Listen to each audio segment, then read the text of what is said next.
Dr. Verstoff. Yes, good evening, board members, staff, parents, and students, and welcome to this meeting on this great April 18th. I'd like to introduce Ms. Janice Hernandez, who's going to lead us in the invocation, followed by the Pledge of Allegiances, please.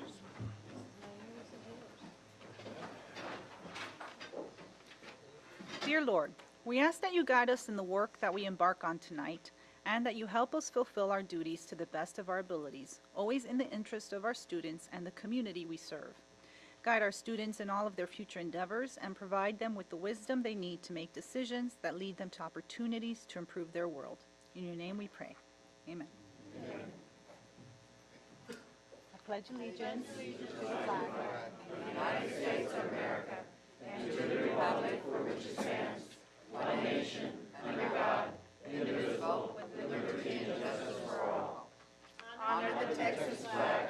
I pledge allegiance to thee, Texas, one state, under God, one and indivisible. Thank you, Ms. Hernandez.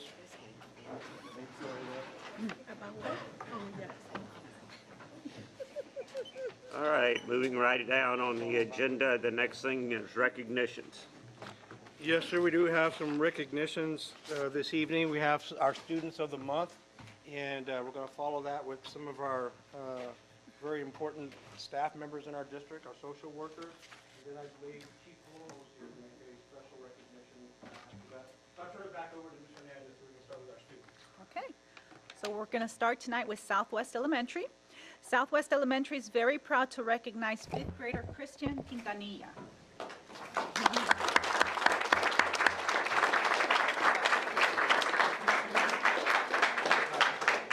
Christian is a big brother and role model to his younger siblings, Ethan and Ava.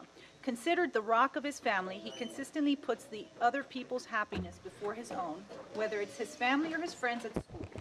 Christian is dedicated to his education and has only missed one day at school since kindergarten, and that was under protest. Congratulations. This year, Christian placed first at the campus spelling bee, which allowed him to compete in the regional spelling bee. His next goal is to beat his own record, and instead of getting second in the AAA spelling competition, he's reaching and studying to win first place this year. For the future, Christian is planning to attend a 4-year university and complete a bachelor's degree in engineering. He aspires to follow the footsteps of his grandpa and his uncles and serve as an officer in the United States Air Force.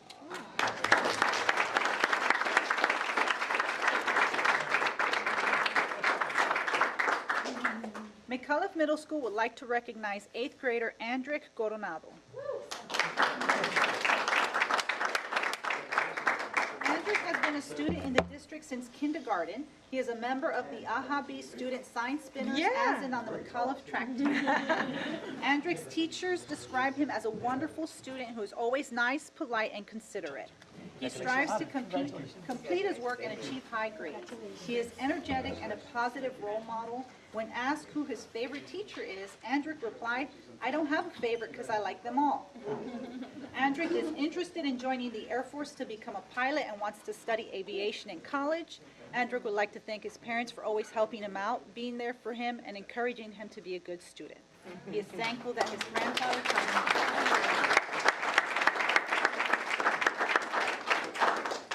Southwest High School would like to recognize Derek Wilson.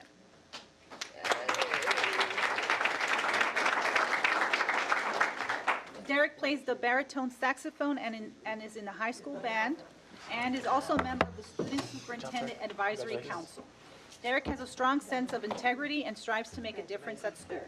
The teachers and staff recognize what an asset Derek is on campus, and he has been called upon by teachers to assist with tasks around the school, such as helping to organize the Engineering Technology Lab for work on programming robotic arms. Derek's commitment to making a difference extends to his community.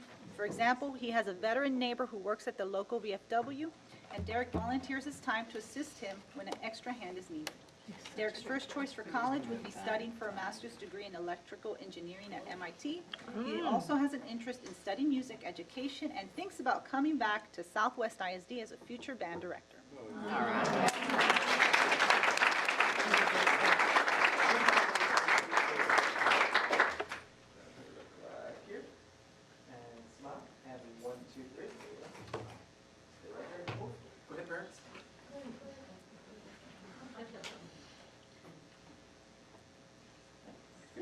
So I'd just like to point out that in the past, we've had a lot of female students of the month, so we're balancing it out. And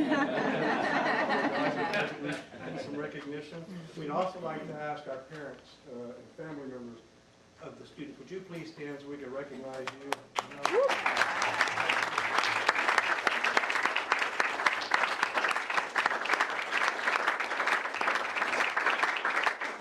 Really got to say, we really congratulate you for being Students of the Month. You know, it's quite an honor to a lot of students at your campus, and to be selected amongst all those students, to be here, to be recognized tonight, is really great recognition for you. So you're making really great choices. We're very proud of you. So thank you for being here this evening, and family, parents, thank you all for letting us be here this evening as well. Thank you.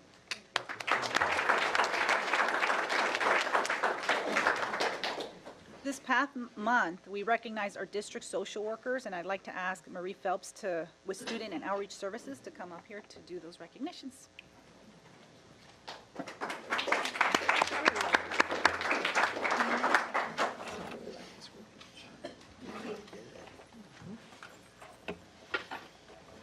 Best-selling author Mike Dooley wrote, "At this very moment, there are people only you can reach and differences only you can make."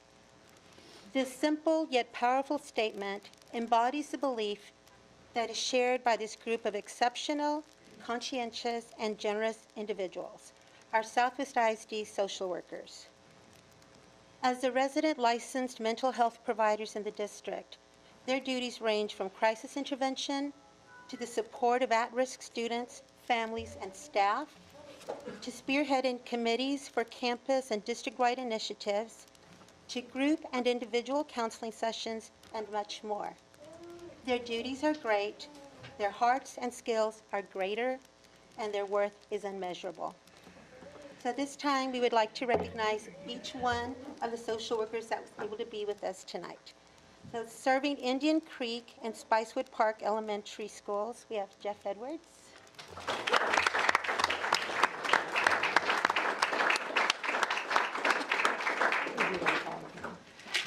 Serving McAuliffe Middle School, we have Jocabeth Moreno.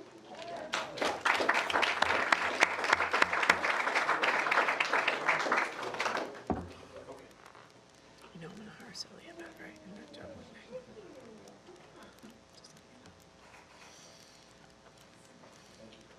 Serving McNair Middle School, we have Miss Lori Boggio.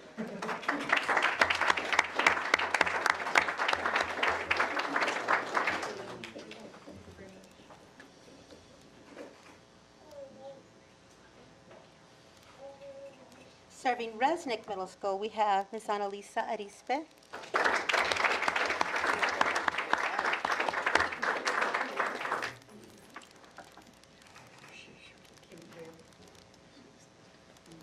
And serving our special education students district-wide, we have Ms. Sandra Iracheta Cruz.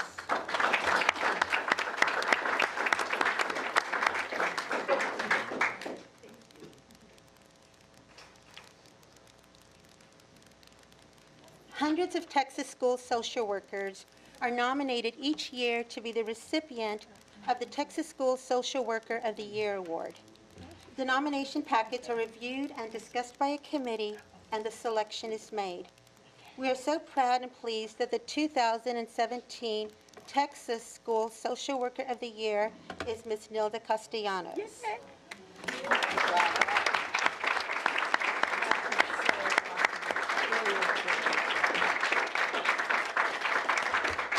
Ms. Castellano, with 35 years of social work experience, has been with Southwest ISD since 2009. Throughout this time, she has been an integral part of the school community and has immersed herself in being of service to students, parents, and staff.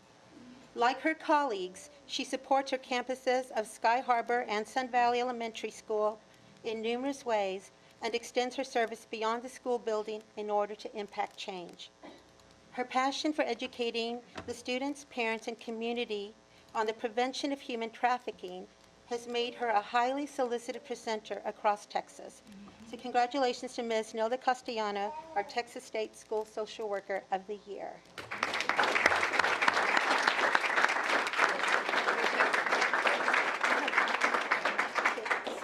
Ms. Castellano, if you stand there for just a moment longer, your fellow social workers wanted to make certain that you really felt the love from your team regarding your honor.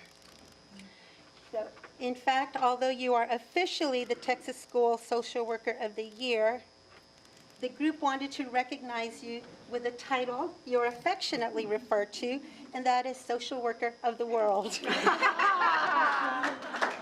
so awesome. Every queen must have a crown. Oh, dear. And a sash? God, I'm so jealous. Oh, I love it.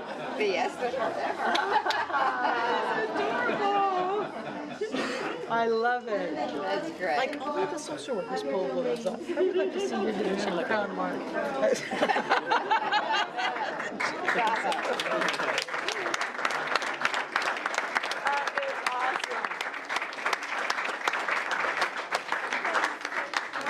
Find Southwest ISD in here, I'm happy.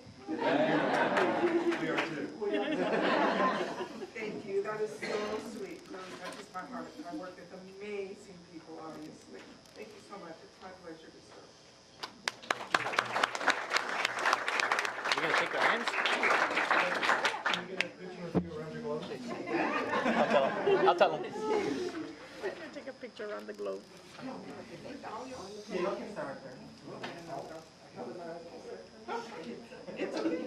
Yeah, someone tell them. Like, I just don't know of any other group that can get away from that. Like, that's awesome. It's like, Cool. for Marie. Yeah. There you go.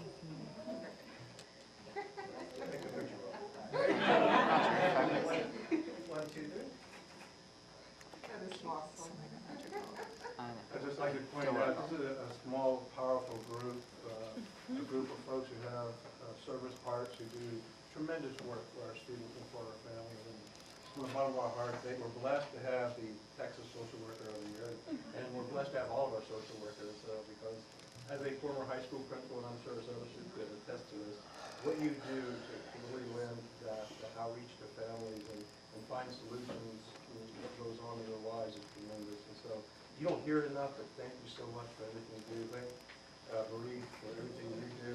And you guys are an incredible group of folks to work with, and our community is in great hands. So thank you for everything. Yeah, can we shake your hand?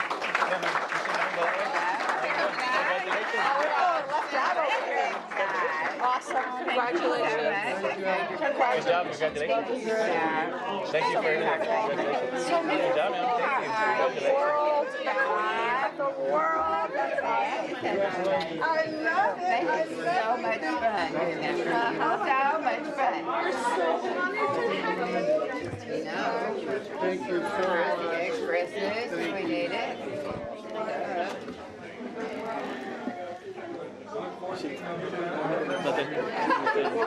Really glow.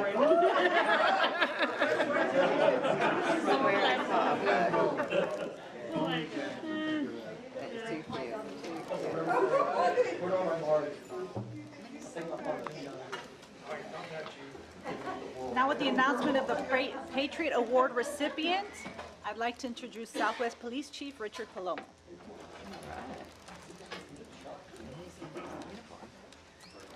Good evening, board members, esteemed colleagues, and community members. Tonight, I am pleased to present this Patriot Award. I'm going to tell you a little bit about it. I have Major Cunningham with me. He's retired U.S. Army, and he's going to do the presentation. And I don't want to steal his thunder. I just want to say something about this award. Back in the fall, I nominated Dr. Versa for this award. The Patriot Award is given to those organizations and supervisors that support our military, specifically our military reservists and guardsmen. Being in prior service, I spent some time on active duty, got out, and I'm still serving our country in our military reserves. And let me tell you, I was recalled after 9/11. I just can't tell you how important it is for organizations and employers to support those members that serve in the military. We are subject to recall at any time, and when you leave, It's comforting to know that you work for organizations that's going to support you while you're gone. It's going to take care of your family. And I did the research. I told you that before I got hired. I did the research about Southwest. And I can tell you that this organization has some very sound policies that support our military reservists. So it just gives me a lot of happiness to present this award to Dr. Versta for his support and our board for having those policies in place. I'm going to turn over to Major Cunningham. He stole most of my thunder. I'm happy to be here this evening. Let me just tell you a little bit about the Employer Supported Guard Reserve. The ESGR was formed as a department of the Department of Defense in 1972 during the Vietnam War. At that time, there was a lot of misunderstanding between employers and between soldiers about what their rights were. Being activated, being deployed, coming back to their jobs, and that sort of thing. So DOD decided they needed to have an agency within the DOD to help employers understand this as well as the soldiers. That sort of evolved into this award process where the reservists or the National Guardsmen could nominate their bosses. And there are other awards as well that go up even higher. But this is one of the nicer awards. In Texas alone, over the past decade or so of war, about 400,000 Texans have been activated and deployed during that period of time. And so there's a lot of things going on where they have to leave their job and then come back later on. But anyway, we wanted to present this to Dr. Versta. Front and center, sir.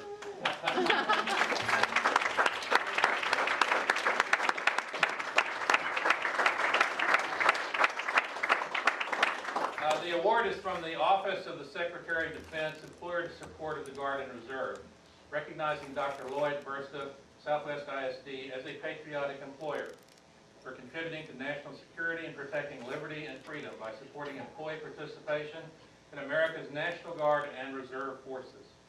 Signed by the bigwigs, DOD. And we also are giving you another pin to wear with one you have on. Wear it always, sir. I thought I was going to give him a coin. So I'd just like to say, on behalf of Southwest ISD, thank you very much. I represent the will of those 7 folks up there who represent the will of the community. And so on behalf of our community, I accept this on their behalf. And thank you. And why would we never or not support the military? They do tremendous work. Chief Palomo is a tremendous asset. And all of our former military, current military folks in the community. I'm just proud that you guys serve our country. Thank you so much. And we accept this. Give you a shaker. Shake her hand. He has a uniform on. Listen.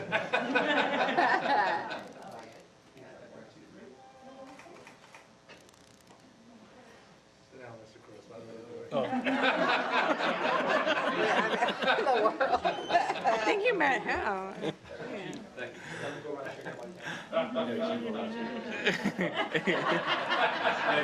Thank you so much. Thank you, sir. That concludes our recognition, Mr. President. That's very cool. All right, the next thing on the agenda is citizens to be heard. Mr. Rodriguez, did anybody sign up? All right, board members, let's go on with the agenda. The next thing on the agenda is the consent part of the agenda. There's a lot there. Have you read over all of it, James? You have any questions? James, do you have questions? If there are no questions, I need a motion. Motion's been made and seconded. All those in favor say aye. Aye. Opposed, no. Motion carried. Moving on to items of information, the construction update. Yes, I am the last man standing. Southwest Legacy High School. Got that right, did it? Now that the building is substantially completed, we have told Joris and Pfluger to come back on the next board meeting to present the substantial certificate to y'all. But what I wanted to do, I wanted to give you guys an update on the efforts that Southwest ISD is doing. Our technology switches are currently being installed. Cameras are about 95% done.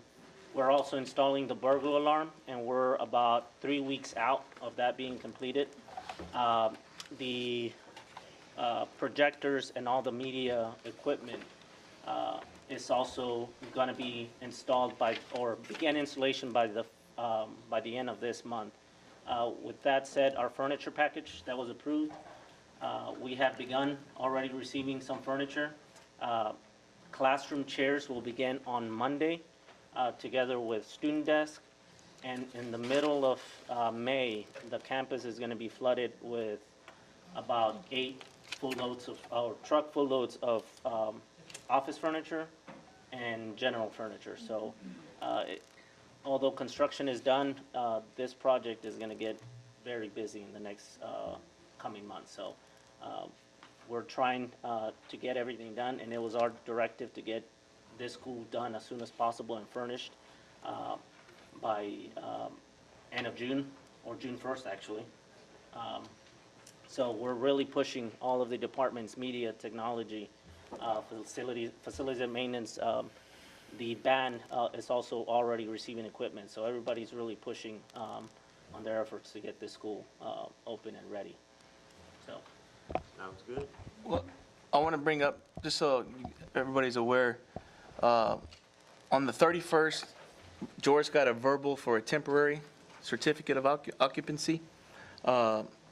And on Thursday, we met, well, not me, but the facilities group met with the fire marshal. And the fire marshal basically said that we didn't have one. We had a verbal for furniture, to move in our furniture. And so we're moving along quickly to get all the stuff to the fire marshal. We are on our 4th fire marshal. And some things that he's brought up that he's just got there that he wants, and he says that he's not going to put his name on any signature because he's the one that's putting his name on the building. So he wants to make sure those things are done. And so right now, we don't have a temporary certificate of occupancy, but we're working diligently to get it. And working with Joris and Fluger to get the actual certificate so that we can move staff in and get ready to go. So just wanted to give you an update on that. And moving forward, the movement for Joris and Fluger and our team is to make sure that we have a certificate as soon as possible for the building. So every time we get a new fire marshal, he gives us new things? Correct. And with the county, we've been on our 4th one. It's a 3-year project. It's my understanding the county doesn't really look at the plans. What they do is they come out and they inspect, and then they decide, well, this is what should happen. So the new guy came out, and we had issues with some of the things that he was bringing up. So we met with the actual overall fire chief. That didn't really go over well and sit well with the person that we're working with, the new person. And at the same time, he actually got promoted to chief fire marshal. And so he has some legitimate and some things that we think that aren't, most of it's signage, new signage that he just said that he wants in the building. So there's some other issues that we can deal with. So we feel pretty good about getting the certificate for the building. There's some outside stuff like in the complex area where the athletics complex is that we're still going to look at and argue and come up with better solutions than what they're asking. It's like cutting curbs and those types of things for fire trucks. That How long? say? How long do you think? Well, I think by the end of this week we should have the certificate for the building. Now, The building is going to be different than the outside. correct. It's different areas, and so some of the harder stuff and the costly stuff is outside near the complex. The inside stuff is like signage and different things that we can take care of pretty quickly. So we should be okay with the building getting a certificate. The outside stuff, there's going to be a little more of meeting and talking and working that out between the team and the fire marshal. Just wanted to give y'all an update of that and what's going on with that. And they've been contending with this off and on. Correct. Different strategies, ideas, and it changes with that position change, but we're towards an end now. And Correct. So we do have our Legends and Alum event tomorrow, and we're able to come up with a solution to conduct that event, and that's like maybe through the Firewatch system. Yeah, Firewatch. So there's some folks from the general contractor who are designating themselves as fire watchers for that event. So we're in compliance with holding the event, everything above approach, and we'll get to resolve here fairly soon. Correct. Very confident. Might be, but it doesn't sound too good to me. It hasn't sounded good for a while. It's sounding better. Yeah. Yeah. It's so. The list that, the initial list from the fire marshal is about 65% complete. So 65% of the stuff that he's asked for has been done. There's some other things that, between the contractor, the district, and the architect, well, everybody has their opinions on what should be happening, and it's really not in line with the fire marshal, but we got to find a solution. But is there things written down that we should have been following, or these are just all random things? We're subject to what the fire marshal comes, yeah, That, but is correct. it written somewhere? There is What a he's asking. there's a fire code, but it's all based on interpretation. The way the design team interprets it is different from the person that's actually walking the building. One of the notes that we've heard is, yes, the fire code is the minimum. I want to go beyond the minimum. So if you have an exit light or exit strobe here, I want to add 2 more down here. Even though our building meets the minimum fire code, it's subject to their discretion based on their signature and their power, because it's going to be their signature on that seal. Sounds like to me you need to know who his boss is. We tried that route. Right, and then he became the boss. Yeah. But who is his boss? So, Okay. there's an interpretation, when you look at the blueprint, then there's an interpretation after construction takes place, that can change according to what they visualize on the view on the street. So we have had conversations about talking to our representatives, for any other entity that may be going through the same experience, because there needs to be some form of oversight and regulation associated with these types of changes that delay projects. We realize that. We know we'll build a new high school before the next 65 years, so we do have a plan to meet with some folks, our representatives, and have that conversation about how can we kind of help that process. Because right now, as I understand it, we're kind of subject to this. We just have to come in and make sure we get that mark check. That's all we can do at this point. And at the same token, we respect the fact that he's putting safety first. Yes. And so we understand that. And so we try to remember that and keep that in mind as he's making those decisions. But we also have to keep in mind if it impacts budget and funds and opening the school and those types of things. And so that's, just wanted to give you an update on that. So they don't review the plan before you build it? They do have an initial review, but the problem is the person that reviews the plan is not the same person that walks the building. So there's a communication. Yeah, it's set up so that nobody can come and change that guy's mind to keep out political pressure and money and all that other stuff. But this happens almost on every big job. I'm not sure I've ever seen it where it didn't happen. And the good thing is that we planned this so that it would end Correct. now instead of next Monday, September, Right. or Yes, sir. first day of September. Absolutely. So you just have to work through it. Yeah. I hate it too, but I Yeah. don't know you do. And you're right, we went through this at Resnick, and it was a lot closer. And now we're Lot more dealing with stressful. this at Legacy. Starts sorting out. Yeah. All right. Any other questions on Legacy High School? Well, here to present the construction update for the technology building, I have Mr. Jorge Flores with Garza Bomberger Architects, and we have handed out the presentation that he'll go over.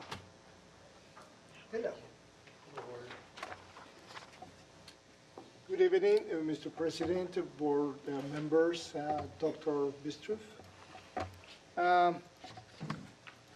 As I heard tonight, I think we're going to deliver this building before you deliver the school.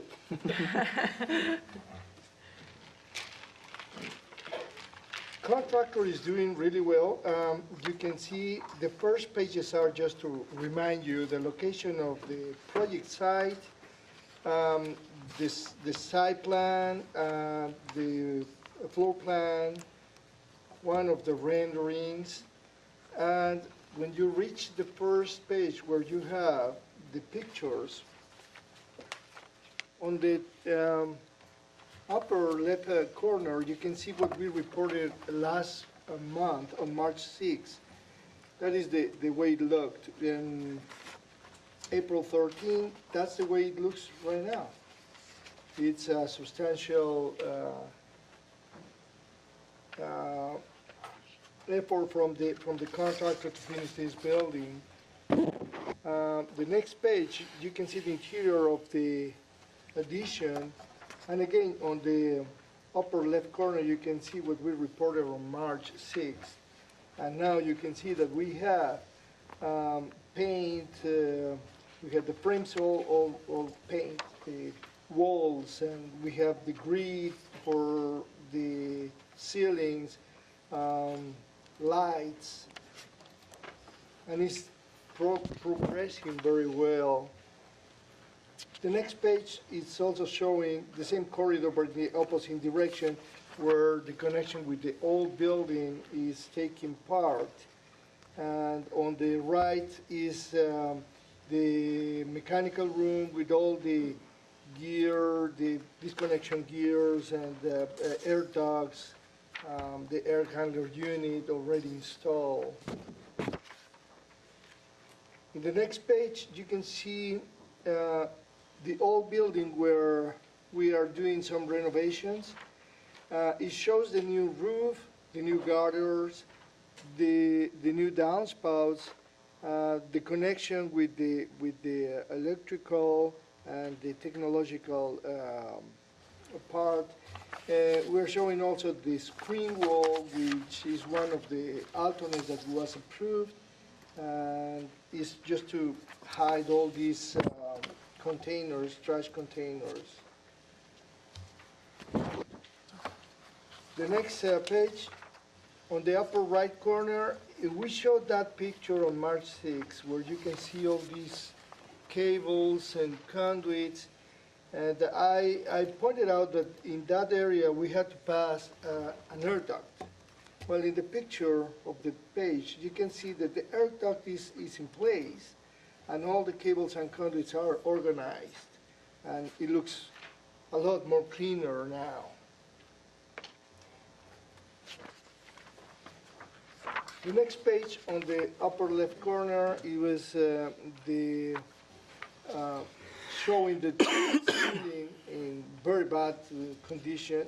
And now you can see the ceiling has been repaired, the lights are installed, the paint has been applied, and it looks a lot much better, that space. Following of this picture, you can see two pages of the construction schedule, which contractor has expressed that he may finish this building ahead. He doesn't want to commit to that because he wants, every time something may happen. So he has until June 29 to finish the building, but he probably is going to finish this building next month. And the last page is just the budget, is how the money has been spent. We have only four pay applications that have been paid up to now. And the PRs that have been approved are at the bottom. We still have money in the contingency fund, so everything is within the budget. There are some other prices that we ask the contractor to present, but those are back to the owner. We discovered that there are some items that are not going to be built, like the building plaque. You don't need a building plaque over there. So that's money that is coming back to the district. And we will report that in the next report that I will present to you. And that's it. Questions, board members? Thank you. Thank you. Thank you. Good night. Good night. Thank you, sir. Thank you, sir. You have a good one. Good seeing you. In addition to the technology building, I just wanted to give a quick update on Phase 1 of Southwest High School renovation. We are meeting with Marksman at the end of this week to go over the pre-construction, our standard pre-construction meeting, kind of set the guidelines and expectations of our district in terms of their staff, working hours, security, and things like that in detail. We do have a contract in draft that we'll review also. So we're very, very, very close from them already jumping on board and starting the project and starting their submittal processes and their ordering of materials to be ready for the first day of vacation. That's what we're expecting for them to really get in the CT building and start the renovation process. On phase 2, Fluger has met with our facilities and maintenance department a couple times, as well as the career and technology director to talk about what the next scope is. And we're ready to present kind of an initial draft on Monday. We have scheduled something with Fluger and I believe it's going to be Mr.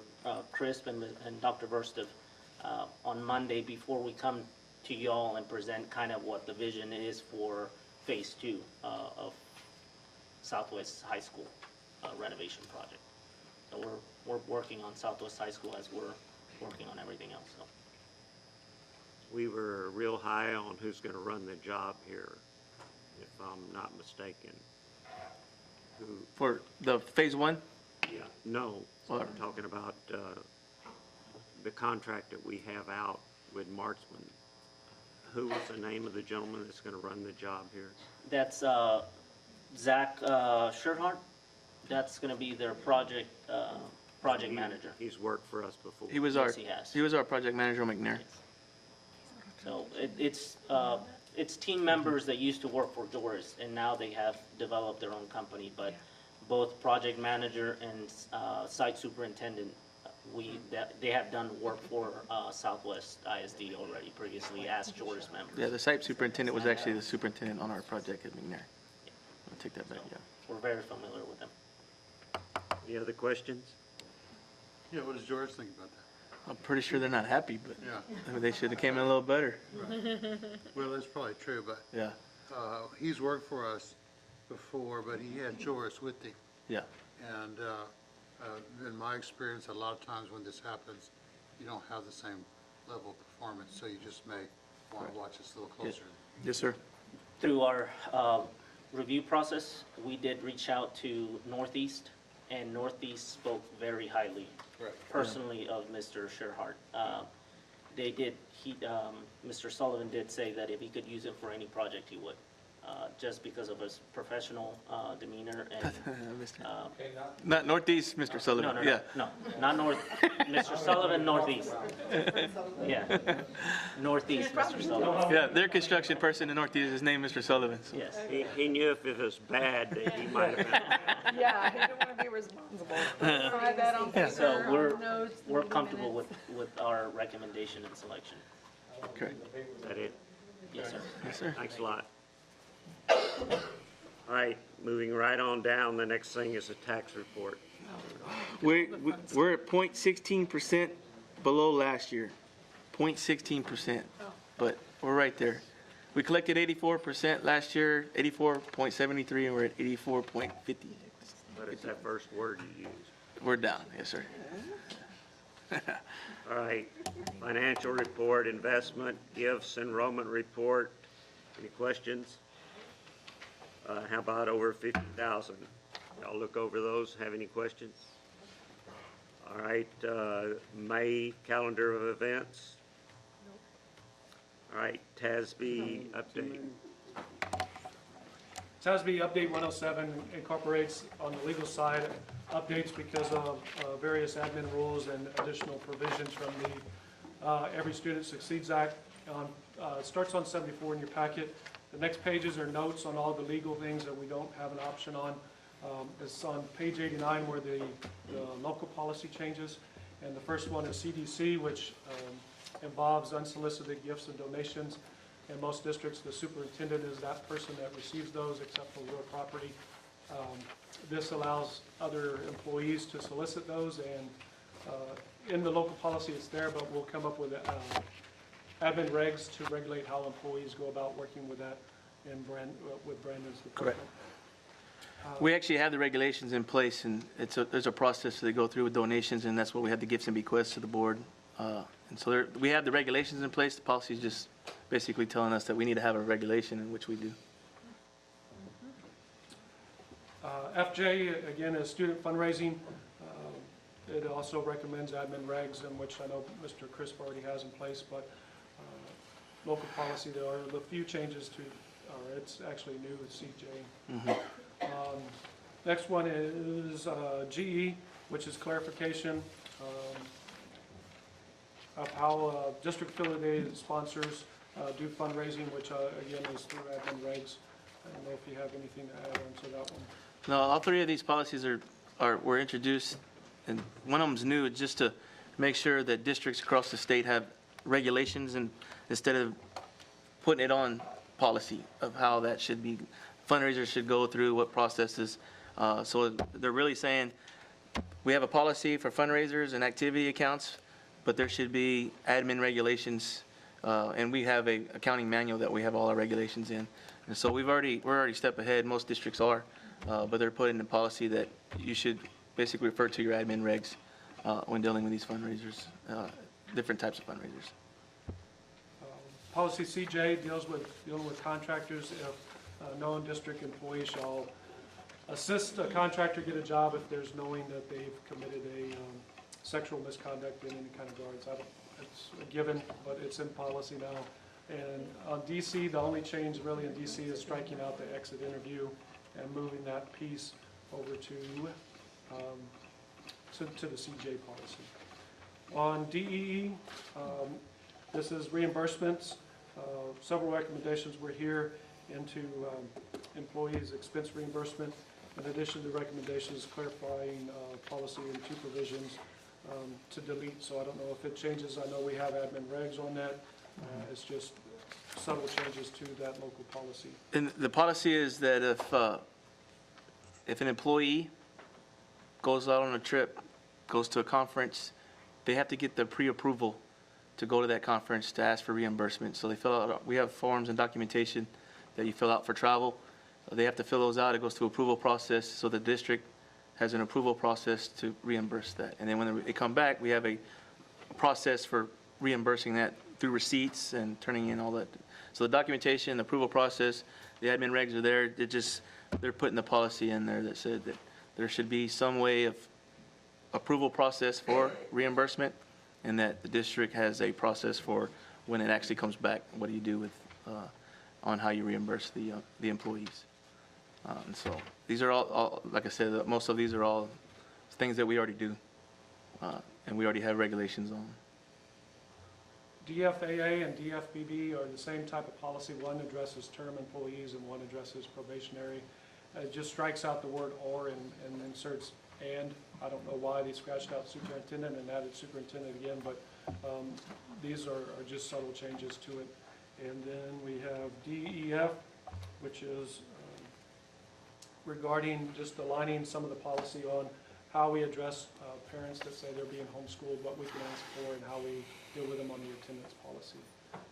So that is the items of information. We'll be back to get your approval on that. So that's any questions? Thank you. The next thing is meal prices, and what? Kristen, you should be at the ball game. Why are you here? He's almost on his way. So I got Mr. Gatlin and Ms. Mahoney. Yes. And Ms. Mahoney's going to present on Be the. my guest. Go ahead. Good evening, board members, senior staff. As part of the Healthy Hunger Free Kids Act of 2010, there's a provision within it called the Paid Lunch Equity Provision, which requires us to increase our meal prices. So this provision, it was put in place to narrow the gap between the reimbursement that we receive for free meals and the price that we charge for paid student meals. So in order to be in compliance with this provision, we will be increasing student lunch meals by 10 cents next year. So elementary lunches will go from $1.95 to $2.05, and secondary lunches will go from $2.45 to $2.55. Adult meals will also go up by 10 cents for breakfast and lunch, because we cannot use our child nutrition funds to support the meals that we serve to adults, because we do not receive reimbursement for those meals.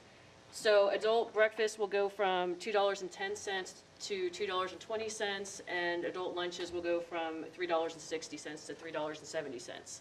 And as usual, all of our students eat breakfast for free if they choose to eat breakfast with us. So hopefully, it's 10 cents, and it's just something we have to do every year. It's something we have to look at every year in order to be in compliance with this Healthy Hunger Free Kids Act. Any questions? Anybody? Anyone? Thank you, ma'am. Thank I you. have a question on Yes, ma'am. something else that's in the news about the lunch shaming. The kids that, we weren't on the news, but what is our policy if I'm a child and I'm going through the lunch line and my mother forgot to send the check with me and I've already had 3 charges for lunch? So I'm in the negative. What does the cafeteria worker do when I come up with my tray? So it is our policy to whoever's at the cashier, whoever's doing the cashiering, gets the notice or should see the notice on the account. And then we do provide the student with an alternative meal that we don't charge to their account. So we do try to train our employees best, because we have heard those stories on the news where, trays were grabbed from the students and thrown away right in front of them. And we've told our staff, don't do that. We don't want to make this a negative experience for them. But we also do our best to notify the parents through letters, through calls, to pay those meals. And we do have several times where, the managers do, they have hearts, and they do feel bad for these students, so they let them kind of eat for free, because they don't want to take those meals away from them. But it is our official policy to, if they have reached their limit on their account, to gently take the meal away from them, but still provide them with an alternative meal that won't increase their negative balance anymore. So they still receive a meal. They receive, I believe, a sandwich, they can get milk, they can get fruit, but it's not maybe the enchiladas or the piece of pizza that they wanted. So we still do feed them, just free of charge. I wanted to mention that for elementaries, they get 10 charges, and for secondary, high school, middle schools, they get 5 charges. Did we increase that? It used to be only 3, and I think That's what I Dr. thought. Person changed it. Changed it a few years back to go up to 10 for elementary. That's not. It's good. During that interim, we're Yeah. contacting the house, and Right. we're not trying to put the onus on the student. Well, how many instances we have that research, but we'll probably bring it back under. What we do is at the end of the year, and Winston can speak to this, we have some delinquent accounts, but we wipe them away and then start over. The kid doesn't get it next year when they come back. So, Well, 10 is nice. Yeah. that gives them time. Okay, thank you. Okay, Right. thank you. All right, the next thing is anti-harassment and bullying. So we have Lori Vanderwally here, who's going to present, and I'm going to pass. Bullied? Bully, only when I have to be. No, never bully, never bully. This is Jason, I bully him. So I'm here to invite you to a little party. It's actually the first of its kind here at Southwest that I know of. Actually, we do little pep rallies and rallies at our elementary schools and middle schools, but this is actually a community rally. We have invited community partners to be a part of this with us, so we actually have some performances. What you're seeing now is a draft, so don't let this get out. We had so many performing groups reach out to us and want to be a part of this day that we've been kind of cutting their times, but it's going to be a very full evening. From our own student performers at every level, Mr. Flores he agreed to arrange a all elementary choir to sing the Star Spangled Banner, and so we're hoping that they'll be out there in red, white, and blue, maybe looking like a flag. We'll see. I know they'll be moving like a flag would move for sure, but and we have some guest speakers. So Chief Palomo has been awesome. I think he's left, but he's such an advocate for the AHA-B movement. He's on the steering group. He shows up regularly, ready to help. He has actually helped us to bring in Bexar County Sheriff Javier Salazar, as well as SAPD Chief of Police McManus. So they're only speaking for a short stint, but we're kind of weaving them in the performance groups. And then we have Mr. Matt Molak, David's Legacy Foundation. That's David Molak's father, and that was the student that killed himself at Alamo Heights after cyberbullying experiences. So we're very excited to have him. And then Epi Quiroga, who is a San Antonio, kind of a local celebrity speaker. He had a brother who was I guess he got into boxing because of bullying that he experienced at a young age, and then he died. And so his brother, to kind of carry on his memory and in honor of him, he has formed this foundation. It's SA Bully Free, but they've added the USA because he's actually kind of expanding and doing more national things. But he'll kind of close out the night. He brings some dog tags for the kids, and he leads everyone in an oath, a little pledge. And so it's kind of he's done a lot of local things, so I can send more information if you'd like to see those news stories. But we would love for you guys to come. In your packet, I gave you some flyers. You may have extras. Feel free to hand them out. I have some in Spanish too, if you want some Spanish. We have a couple of cool things. Each of our campuses are doing some kind of free activity. So there's lots of free things. We're providing a hot dog, nachos, and bottled water free of charge. We had some Southwest High School rock stars get us $1,000 from Walmart to help underwrite those expenses. So we have dunking booth. We're still looking for people to wear a bully shirt for the dunking booth and get dunked. No, I'll do it. We have people lined up. Faye's one of them. It is on May the 4th, which is the Star Wars sort of aficionado day. So it's May the 4th be with you. We love that because, of course, the Force is positive and good versus evil theme there. And so we'll have a Star Wars costume contest. We also will have, I don't know if you guys remember the Aha Beautiful art exhibit. We'll be showing over 100 art pieces that have been submitted through this piece. Face painting, lots of sports themed activities out on the field at Legacy. And let's see, lawnmower train ride. Who doesn't love that? Horseshoe pitch. We had to put them out because it's kind of loud, but yeah, we've got a whole track set for the lawnmower train ride. And of course, we're working with Miss Anita Chavetta as well as Thomas Kruger to make sure that we don't mess anything up. I mean, she's very protective of her high school. I'm glad she'll be there.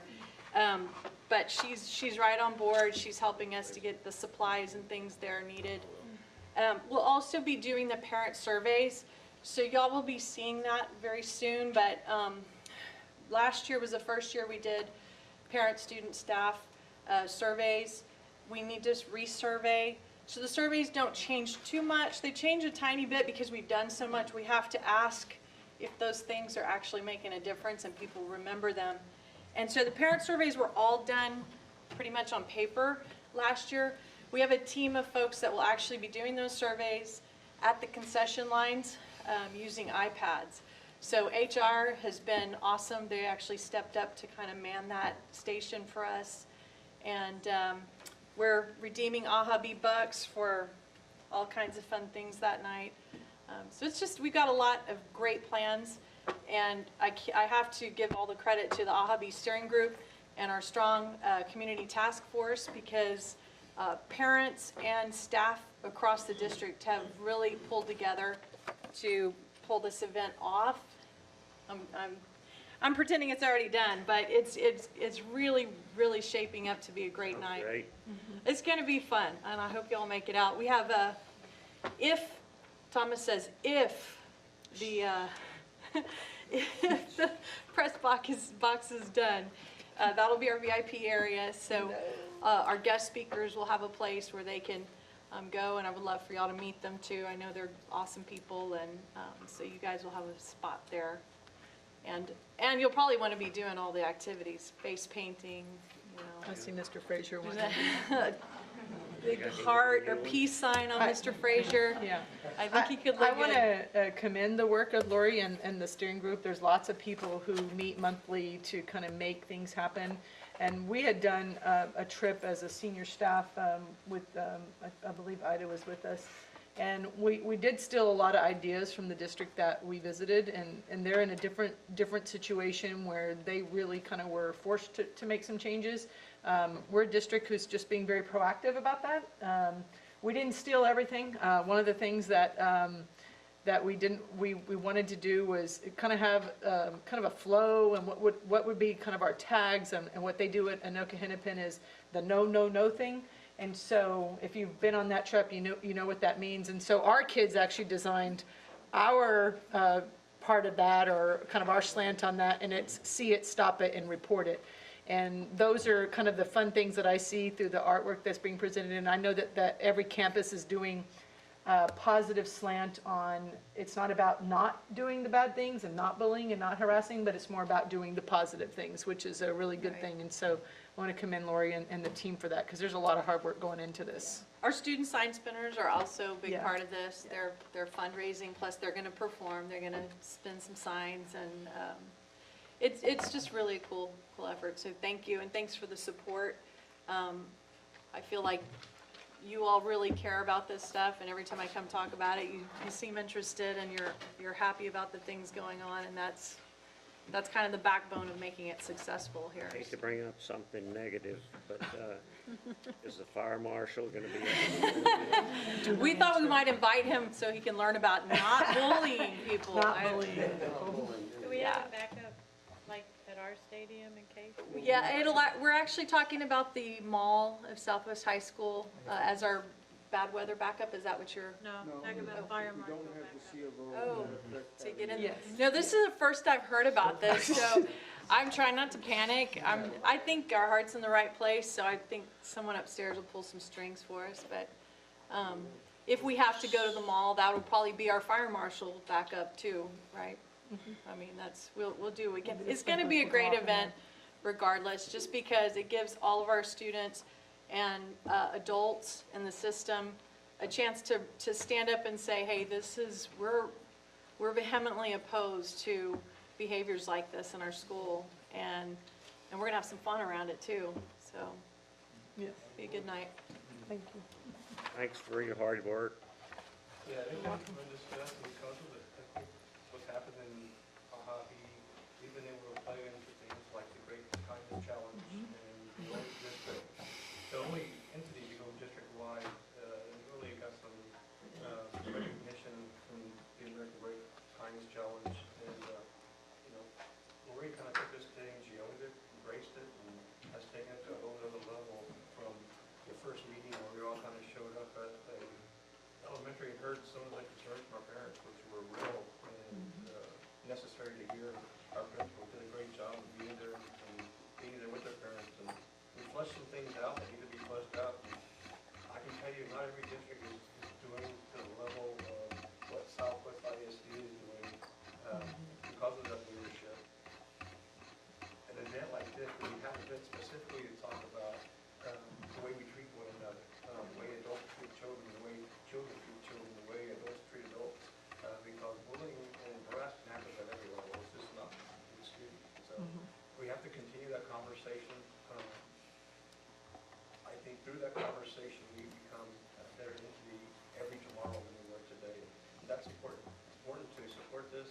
It's important to embrace it. It's important to have rallies like this. And I think it's really good. Congratulations. Thank you. Getting excited. The science fairs are cool too. Yeah, they really are. They are cool, and the elementary school kids really think they're cool, so I love that. They want to hold signs, they want to be next to the high schoolers and middle schoolers. It's a really nice thing. And just a pitch, if you ever want to see some of the art that's been coming through, some of it's coming out on Facebook, thanks to our awesome PR department. But on southwestisd.net/AHAB, there's a whole gallery, and talk about the proof in the pudding when our kids are brave enough to submit their own illustrations for their anti-bullying and kindness messages. It's just, there's some great videos. It's exciting. Yeah. Thank you. Thank Thank you. you. All right, moving on down, the superintendent will postpone his part of it to after executive session. Going into human resources, consider development of asset survey for mentoring initiatives. Thank you, Mr. Frazier, members of the board, and Dr. Verstev. Another great part that Southwest always has is communities in schools. And they bring some unique opportunities and some unique support for our kids. I'm going to ask Marie Phelps to come forward and just give you a short summary of the background of a program that they've started and the survey that's needed. Marie? As Dr. McAndrew said, we're very fortunate that we are partnered with communities and schools. And one of the programs that's under the umbrella of Student and Outreach Services is mentoring program. And so in an effort to rebuild the mentoring program, we've partnered with communities and schools who is taking part of the new initiative called My Brother's Keeper. And it's the targets of this initiative are boys, middle school through high school, boys of color. We have been told that if a girl needs mentoring, we are not going to exclude a girl. The students are partnered with adult mentors in something that's called social. So communities and schools has a social, therefore the boys and girls gravitate to a mentor, and that's how the partnership is formed. Right now, we're starting out small, and we have 7 students that are going to be taking part in the initiative right now, and we have our police officers that are the initial mentors. They've already had the social, and they've already been partnered, the students have been partnered with the mentor. One of the requests for communities and schools is to use the developmental assets survey in order to do a pre-mentoring assumption, and then when afterwards, hopefully the relationship will last several years. And so the request is that we are able to use a developmental assets survey. It has been already approved in some of the other San Antonio districts, including Northeast, Northside, and South San. Parents do have the right to refuse for students to participate in the survey. That's a request that. Questions? Not, I need a motion. I move. I second. Motion's been made and seconded. All those in favor say aye. Aye. Opposed, no. Motion carried. Thank you. Thank you. All right, third-party administrator.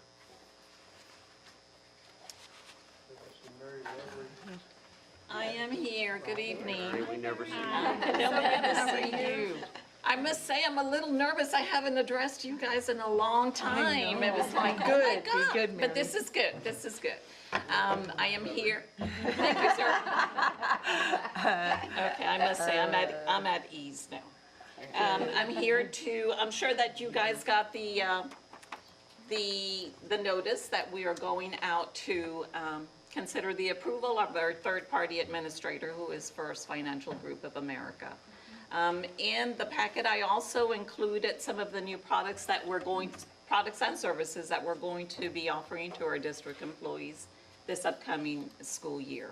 I must say, I wanted to get you all a copy of the booklet that's going to be passed out to the employees during open enrollment, but unfortunately that was not completed. But as soon as it's completed, I'd like to go ahead and give it to Dr. McAndrew to pass out to you guys. We do currently offer an array of products. I'm really excited to talk about the new ones that we're bringing on board. As an employee assistance program, we have a lot of, our department also deals with leaves and absences. We currently have a lot of district employees that have different types of need, psychological, emotional, different problems that are going on. And for the first time, we're going to be able to offer an assistance program to the employee who is actually enrolled on the disability benefit. That's going to be offered to them free at no cost. So that's an added benefit, and it's going to be amazing because it's going to help a lot of people that actually need to seek for that type of assistance. The other one is that we're going to be offering a health savings account, an HSA. We currently offer medical reimbursement. The employee is going to have a choice. I'm going to be able to enroll on the medical reimbursement account, or I'm going to have an HSA. Okay, the difference is the HSA is more like a savings plan for the employee. The only rule to that is that the employee has to be enrolled in the high deductible plan. We currently have about over 1,300 employees that have medical insurance through the district, and almost 800 of those employees are on the HD plan who are going to be able to take advantage of the health savings account. The health savings account is going to be a program they can enroll in. They're going to be able to put aside up to $3,600 on an annual basis. It doesn't have to be used. It can just roll over from year to year. The difference between the medical reimbursement account is that that account belongs to Southwest ISD. So if an employee contributes and they don't use those funds by the end of the year, the district gets to reap the accounts that have not been used in full. So I must say that we currently get checks for $8,000, $9,000, $10,000 from those accounts that employees do not take advantage of that, those funds that they place in there. So this is going to be a different option for them. They can't have both. They have to be on either or. And I can honestly say that I'm going to see a lot of those individuals that are currently on the reimbursement account come to that health savings account, which is going to be just added value to that employee. We're also going to be offering district employees, we currently offer them 457 and 450B accounts. That's like an additional retirement account that they can invest dollars in for retirement purposes. We currently offer a 457 through Voya. There has been some light shed that going through FF Invest will open the door for employees to have a larger variety of options to enroll their dollars in. And so we're switching from Voya to FF Invest, and anybody can come on board. We currently only have about 36 employees that are taking advantage of this retirement plan, but we're hoping that we're going to see those numbers grow as well. The other new benefit that we're going to be adding is Legal Shield. That's going to be a program that an employee can get assistance. Just contact an attorney, contact a representative, get some information. I'm having some issues, I'm having some problems. What do I do? How can I go about getting there? It's legal assistance for the employee. And I'm sure, did you all receive the handouts that were included in the packet? Just some real basic information in reference to each plan. And my understanding is that the Legal Shield will also be part of an identity theft program. I think it's going to be called iLock 360. The employee is going to have the option to enroll in that. Fortunately, most of our employees currently have a identity theft program. The mishap that happened last year with the ACA forms that were batched out, then they came back and offered employees. Every employee was offered the identity theft program. So I don't see a lot of people enrolling because that plan is still in effect for the next 2 years, but at least now it's going to be a product that's going to be available to them and their family members. So this is all that we're going to add. We continue to add. I think the only thing left is pet insurance. Bill used to say, Mary, you need to offer pet insurance. But in the survey, we did have some people that actually asked about pet insurance. So, but that's the only thing we've got left. Our booklet is, we have an array of products, and I'm happy to say that, I mean, there isn't anything else that we can offer our employees. They are voluntary. However, they have the option to choose. They can choose. We've got dental, 2 different dentals, 2 different disability plans. And so we just keep adding to those benefits. Sounds great.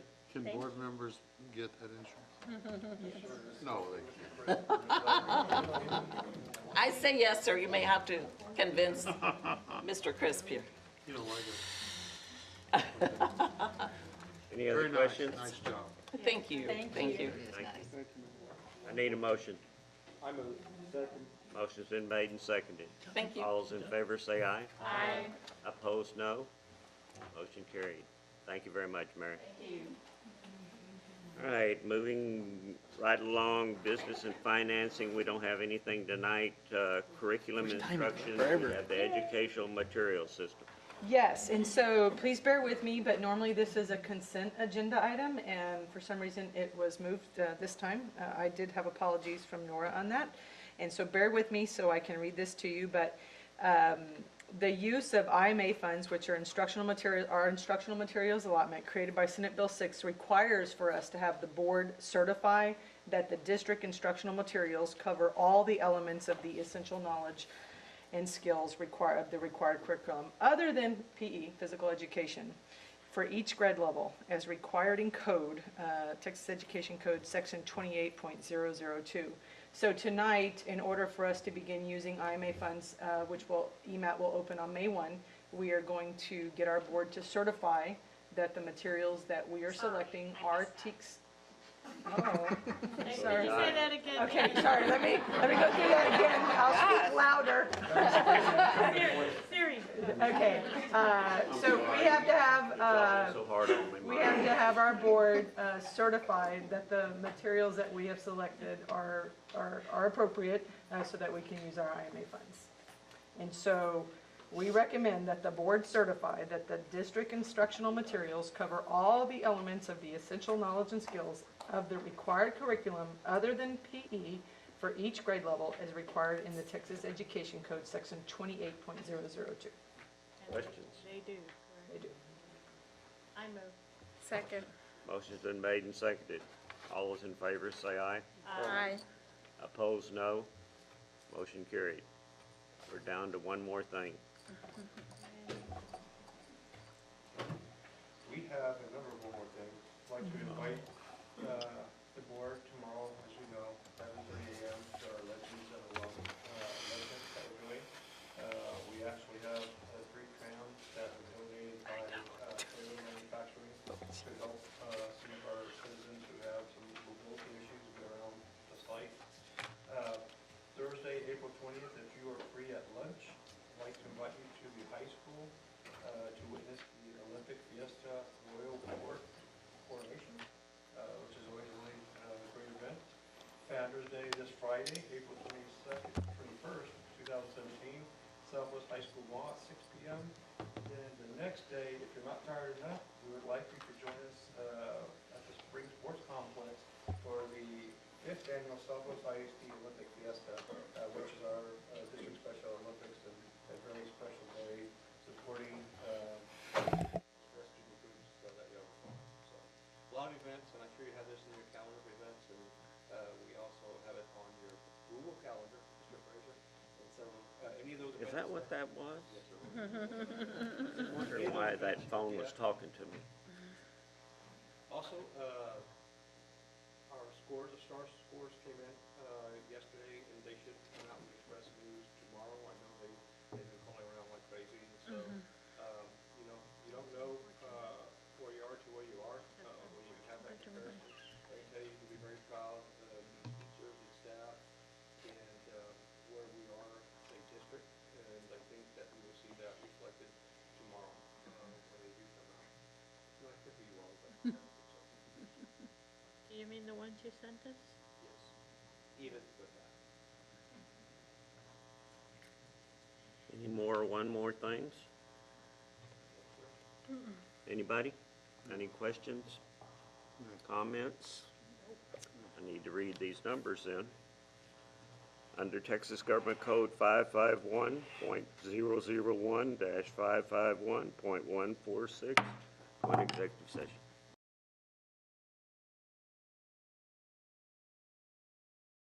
We have a special guest. Is it over?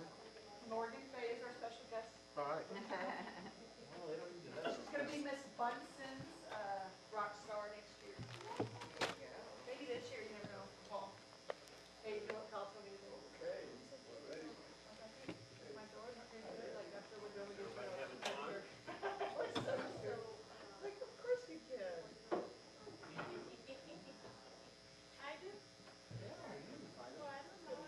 Why don't you tell me I'm going It's your fault. Hey, don't worry about whatever you said. You sound like you, I don't know, that you're kind of worried about what you said. No, You said all of them, you said. Okay. You were correct, by the way. Don't make sense. I know it. You were All right, correct, by I've the got to way. find this mess. Everything you said was correct.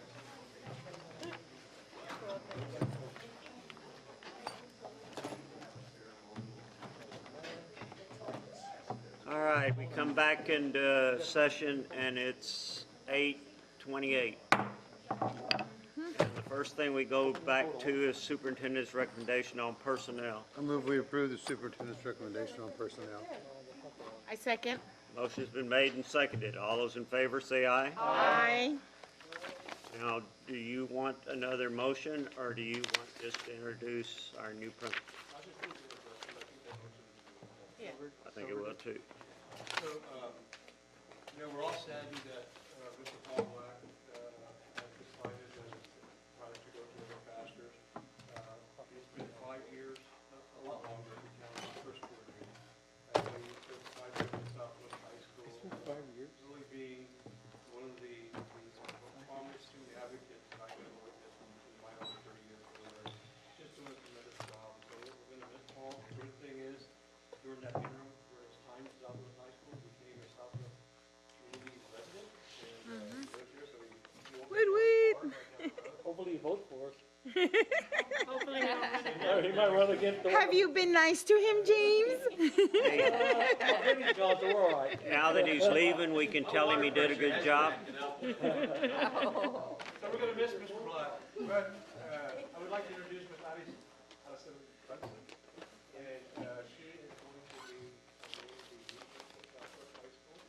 And we look forward to working out that necessary with Mr. Black. But we know that they're working together already for a period of time from January. And obviously, in the short time she's been at Southwest has come highly recommended. And this is doing a really great job of some of the good students that Mr. Black has.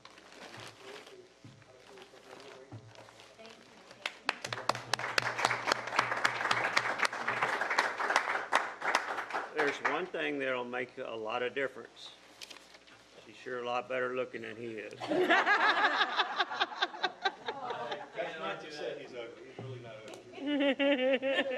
We will have a formal opportunity, at an event that we're gonna go to Mr. Black, and also in the Southwest, in the future, so we'll get that opportunity to say goodbye formally at some point in time, before it's all over. But we do think it's important to name our principal as soon as we could, and we think we found a really good one to take over, a really good one. Yes. Here, here. All right, you got anything else? You always have one more May thing. 19th. Yeah. See the best Southwest High School non-participation event you ever seen. Because we're hosting an event that includes 6 other ISDs who have a electrified car now. Other Toyota, thank Mr. Vasquez for being there at the electrified car rollout at Toyota. Special having him there. These schools are excited. You see this? They're pumped. We mowed the grass, it's looking good.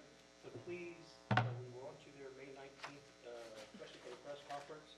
We will have a shirt for you, but it will be a special day. We also have Northside folks coming out because they do solar model car, and they want to see what we're doing with the bigger car. We're actually going to Northside this Saturday with our 2 big cars, so the kids can kind of see what it kind of lead to later on.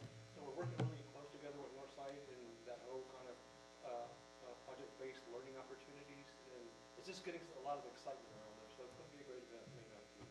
Okay. Liza Battles has been tremendous, and no delayed work, and she's a great colonel. Master Sergeant. Gunny. We'll keep reminding you about that day. It'll be a special day. Okay. And then we're gonna buy that track after that race. Really? Yeah, we are. It's probably cheap. I'm gonna ask you to. Is it gonna be cheap? It might be. It might be. What else? Anybody? All right, we're adjourned at 8:32.